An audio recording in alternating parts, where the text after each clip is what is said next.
Nitrogen management for wheat. This is one of the most difficult crops to manage nitrogen for. If you ever apply 50 units of nitrogen on a corn crop, what happens? You wasted a little bit of nitrogen. If you do that on wheat, what happens? It might lay down flat on you. So you want to make sure you get enough so you don't lose yield, but if you put too much, then you can lose yield as well. So it's a pretty thin line. So when do we need to apply it and how much? There's really 2 or 3 possible scenarios. A single application, a split application in the spring, or some years we think we might need to add a little bit in the fall to get it kick-started. So if the fall, excuse me, if we apply in the fall, what are we looking at? Our recommendations say you want to have about 25 tillers per square foot. If you're below that, you might want to give a little bit.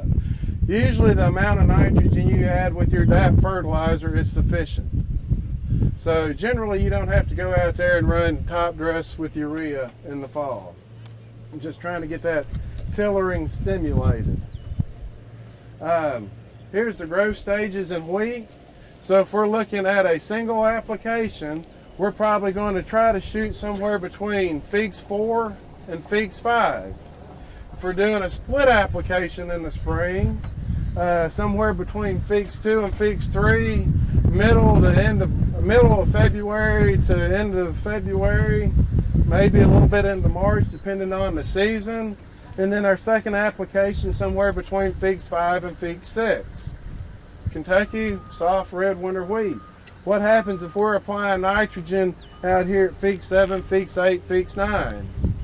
Generally, you're not doing much for your yield. You might be boosting protein content, but for our wheat, that really doesn't create a premium. So we want to get it back here so we can go on and push yield. So the spring application I pretty much talked about. I've already covered most of this, or all of that really. But the other thing to talk about just a little bit is our yield potential. If we're looking at a high yield potential, high yielding wheat, which we'll say is over 70 bushels, some of you might scoff at that, but that's what we kind of say is high yield potential, we can go on and bump it up. So if we're in a conventional tilled system, we're probably going to recommend no more than 100 units of nitrogen for that wheat. Now if you're no-till, we have lower mineralization rates going on at that time. Your nitrogen can be tied up by that previous residue, so we'll bump it up a little bit. Generally, we'll say about 120 bushels or 120 units of nitrogen is enough to maximize yield. As you can see later, I believe these 2 gentlemen might touch on it, but using some other technologies, you can maximize yield over that. Our eyes just aren't refined enough to see what these machines can see. So, you guys like my highlight? This is my whiteout. I noticed I did a little bit of math that was wrong, and so I fixed it real quick this morning. I was going to say I was bringing this to your attention by highlighting it in yellow, but I'll tell you the truth. So what this is a wheat yield contest averages for the past 5 years. There's 125 entries that went into this. So this first line is the average of all those 125. And remember, these were ones that people said, I think this has a chance of winning, I'm going to enter it. And these are reported from the producers. We didn't go out there and verify it. Everything that is here is what was reported on that entry form. So the average yield of these 125 entries for the past 5 years was 100 bushels. That's not bad. Average fall nitrogen was 28 pounds. Most of that, I'd say, came from your fall application of DAP. The winter nitrogen, which was that February, early March, 57 pounds of nitrogen. And then the spring, that second application, 60 pounds. So that comes up to about 117 pounds average. That's about what our recommendations say. Total nitrogen, 145 pounds. And then I just put total nitrogen per bushel of grain. If you include the fall nitrogen, took 1.45 pounds of nitrogen to make a bushel of wheat in this scenario. If you just look at the wheat, or the spring application, 1.17 pounds per bushel of wheat. So then for each year, I went in and looked at different numbers. So I looked at the highest yield and then reported the nitrogen that was associated with that. Our highest yield was 121 bushels. 26 pounds in the fall, 65 the first application, 51 the second. 116 pounds of nitrogen gave you 121 bushels of wheat. So that worked out to about 117 and a little under a pound of spring nitrogen per bushel. So then I looked at the lowest yield. And remember, these are in the high yield contest. The lowest yield averaged over 5 years, 72 bushels. So think about high yield situations. People are trying to push it. I'm going to throw fertilizer at it. So still not a whole lot of nitrogen in the fall, 47 in the winter, 58, about 105 pounds of total nitrogen. But because the yields were depressed, it took a pound, almost 2 pounds, 1.8 pounds to get a bushel of wheat. Total nitrogen, 1.5 pounds of spring nitrogen. Then I looked at the highest N rates and the lowest N rates. 43 for the highest, 36, 87, 123 pounds. Got pretty decent yield. On the low nitrogen, this is what kind of surprises me. And again, I'm going to go back to this is self-reporting. We're assuming everyone is as honest as can be, and it's just happened to be good yield environments. 10 pounds in the fall, probably with their DAP. 20 pounds the first application, 18 pounds the second, a total of 38 pounds of spring nitrogen, and we yielded 103 bushels. So that's doing pretty good there. Less than 1/2 pound of total nitrogen to get a bushel, or about 1/3 of a pound. So the take-home message I'd like to say on this, high nitrogen rates don't necessarily mean high yield. Low nitrogen rates don't necessarily mean low yield. It's when you get it down there, the environment. My 7th grade teacher used to say, you can't win the Kentucky Derby with a mule. So, I mean, just because everything's right doesn't mean everything's right. We might have a storm come through and lay down 130 bushel wheat. If you can't get it off the ground and get it through your thresher, well, it's not going to yield. So, did you do seeding rates over top of that also? I'd be interested to see the seeding rates over top of the nitrogen. That information is probably there. I was just trying to keep it on one page. So, no, I did not do that. That information is probably available to do. This is that same data set here, just kind of plotted. Right here's our average, 100 bushels, 125. If you look over here, here's our nitrogen rate, and here's our yield. So we had 200 pounds of nitrogen with about 76 bushels of wheat. Over here, we had a little under 100 with 120. So it's not necessarily how much, but it's the environment, it's when you put it down and what the yield potential of that crop is. So I'm going to wrap it up with this one. How do we make our nitrogen decisions? Well, your optimal rates are going to vary depending on seeds and a lot of other variables that go into it. We had this year over by that greenhouse, I had a little study where I was looking at fall nitrogen. We had wheat that tall in March that was planted October 20th. I probably, if that wouldn't have been a study, wouldn't have made a first application. Just put it all down between Feeks 4 and Feeks 5 because it had plenty growth. We still had a chance for a freeze. Like, this doesn't need to be pushed anymore. But since it was a study, we did it. It didn't necessarily need it. So how do we make our decisions? Look at our crop. There's a lot of experience out here. You guys know what to do with your wheat. Push it when it needs to be pushed. Sit on it when it doesn't. There's other tools. These other tools Don and Phil are going to talk about a little bit, or some of them, we have a leaf chlorophyll meter that gets the indirect rate of the amount of nitrogen that is in the crop. The amount of chlorophyll can be related back to nitrogen that's in this flag leaf. Green seeker, that's a sensor that goes across, measures the normalized differential vegetative index, NDVI, which is another measure of greenness related back to the amount of nitrogen in the crop. With both of these, you need an N-enriched strip. So it can go through there. This is as much nitrogen as we need, and then it will actually shoot the amount of nitrogen that needs to be applied based on the difference between optimal and what that is seeing in your crop. That's pretty much all I have right now. I want you to hear these other guys speak. They've got far more experience with wheat than I do. Appreciate the opportunity, everyone, to speak. I'm going to be speaking for about 10 minutes on the Green Seeker system that a lot of you have been familiar with over recent years. So it's basically an optical crop sensor.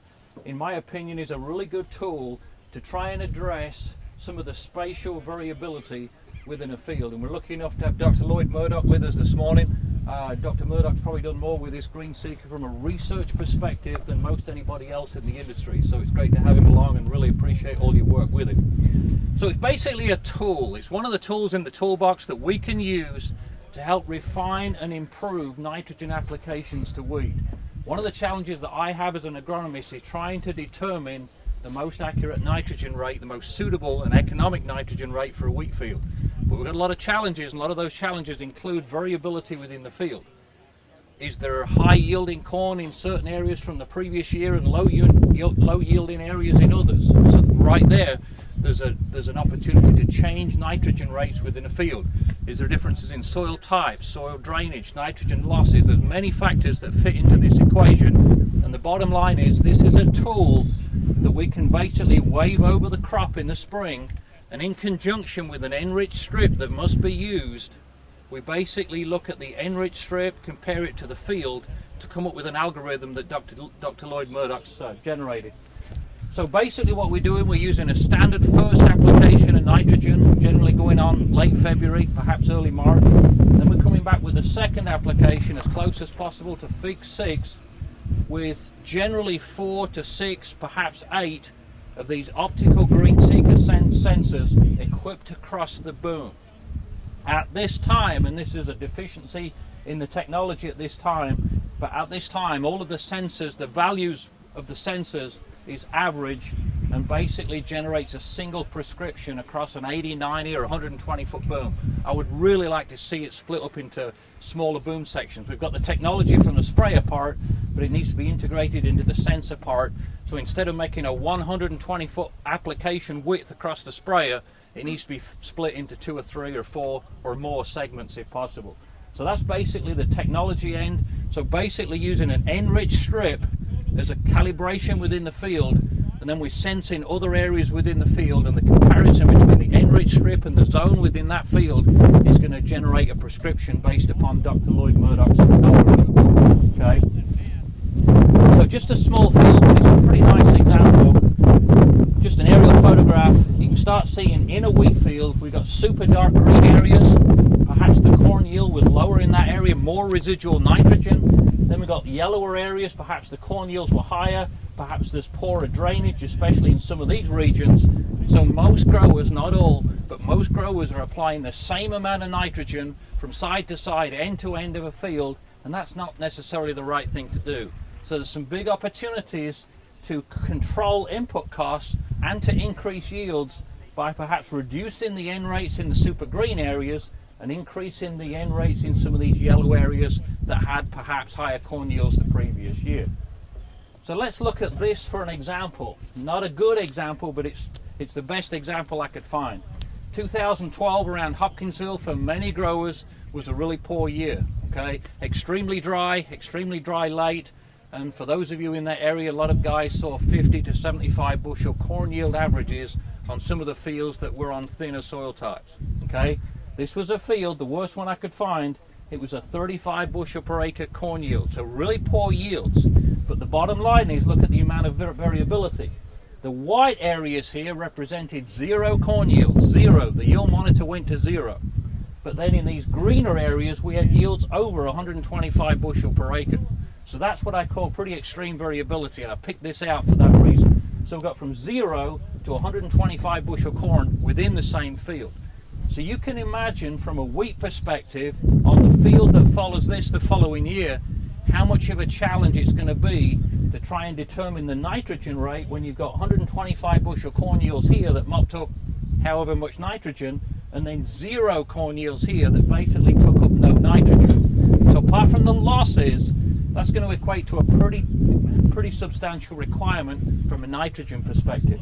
So on the same field the following year, this is the GreenSeeker variable rate application map, liquid nitrogen 28% using a GreenSeeker. You can start seeing here, for example, where the corn yields were the highest, we applied the highest amount of nitrogen. Where the corn yields were 0 or very low, the nitrogen rates dropped down to 5 to 2.5 gallons of nitrogen. Okay. Now this was using an AIM command system that gives you a much greater range of application rates. With a standard sprayer, with a conventional monitoring system, control system, realistically you can't vary your rates that much. It does take something like an AIM command or a pinpoint to go from 2 to 12 or 20 gallons per acre. Okay. So from a research perspective, I've had the opportunity to work with Dr. Lloyd Murdoch for a few years. We've done at least 4 years worth of trials, replicated trials, and just a quick summary of what we've seen. Most years we've seen between 4 and 6 bushel per acre of a yield increase using the GreenSeeker system. So it's not a huge yield advantage, but we're definitely seeing a significant yield advantage. And in most examples, this is not one, I'll explain why in a minute, in most examples, the N rates have been very similar to the farmer's practice, which is a standard flat rate application. In this example, we actually used 69 pounds of nitrogen in the second application compared to 45, which was the farmer's standard practice. So in this example, the yield with the GreenSeeker was 84.2. With the farmer's standard practice, again a replicated trial, was 79.3. So about a 5 bushel per acre difference. This is an older slide, it figures $6 wheat. Hopefully it comes back to that before long. 50 cents a pound of nitrogen. It shows us a positive return despite the increased nitrogen costs of $17.40 per acre positive return by using the GreenSeeker system. That was 2010, a little bit different, 2011.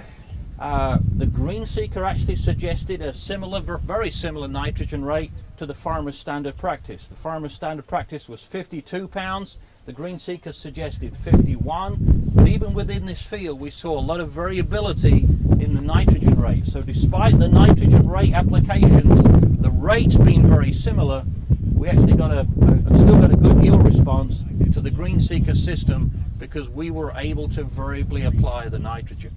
Okay. So as a quick summary,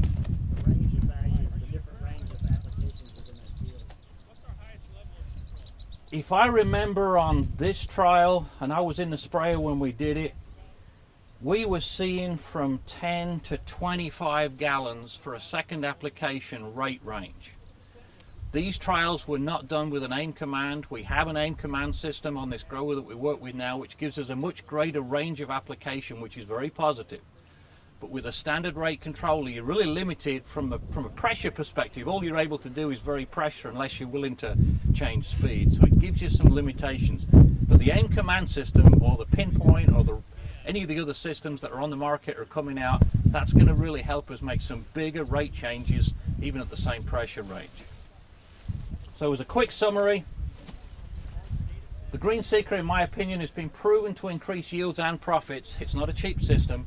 Depending on the width of your sprayer and how many sensors you buy, it's $20,000 to $22,000, depending on the rate controller. But you're looking at that range for a whole system to mount on a sprayer. The handhelds are a good tool, about $600. I'd encourage you to look at these. Phil, you've got a couple of minutes. Thanks, Vicky. So they definitely address field variability, and in my opinion, that is the most important part. And as we get better application equipment to better make the variable applications, I think the yield responses are going to be even better.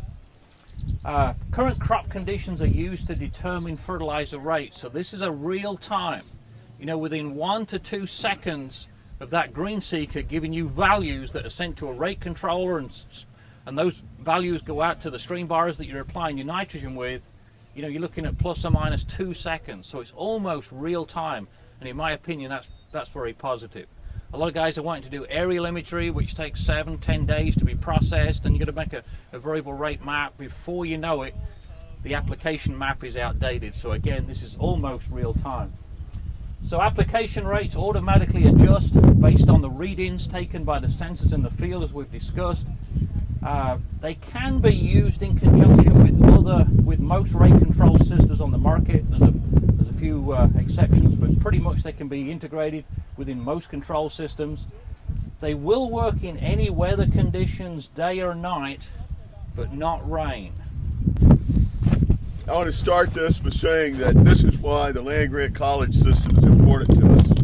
Because I don't think you'll go to another field day in this area, in the southeast, where anybody will address questions like these and where they don't have a product to sell. So I think it's important for every farmer that's here today to support the land-grant college system, because this is the only place we get information like this. One of the things I've read about wheat is that it's the most technical crop we produce. And I think that's a big concept, because we really can't influence our costs and our yields as much with almost any other crop we grow. But the timing and the choice of materials that we use in wheat make a huge difference in the profitability of that. And you can get wide swings, Todd, in the cost of production.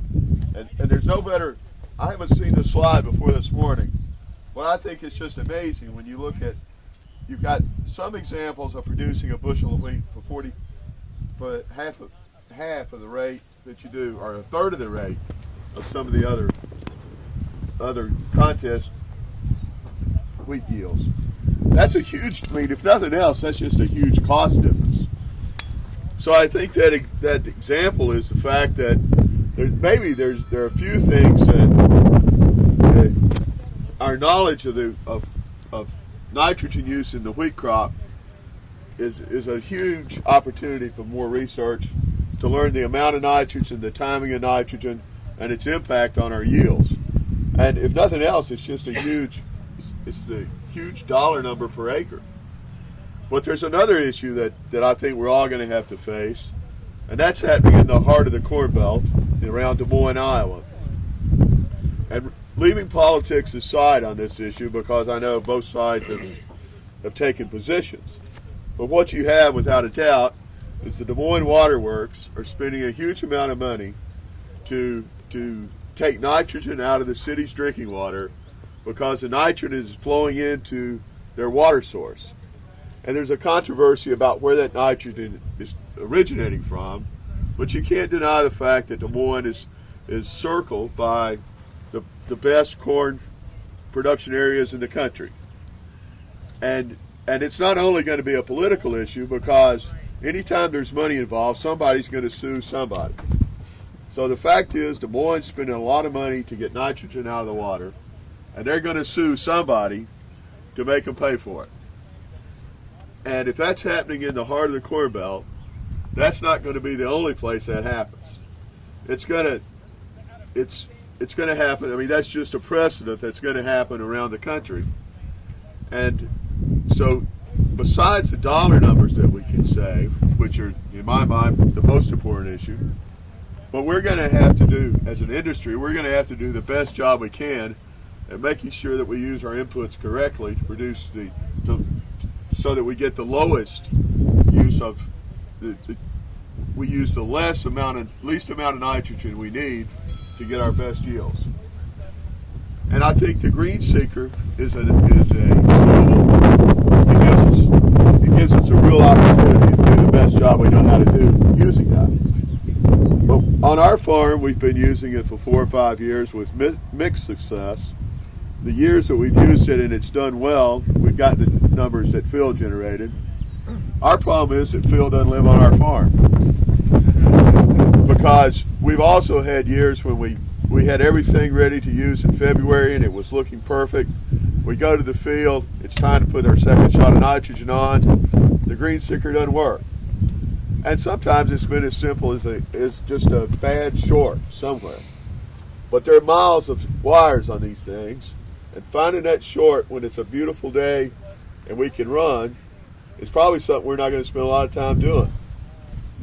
So I think there's no doubt the system works, and no doubt there are great benefits from using it.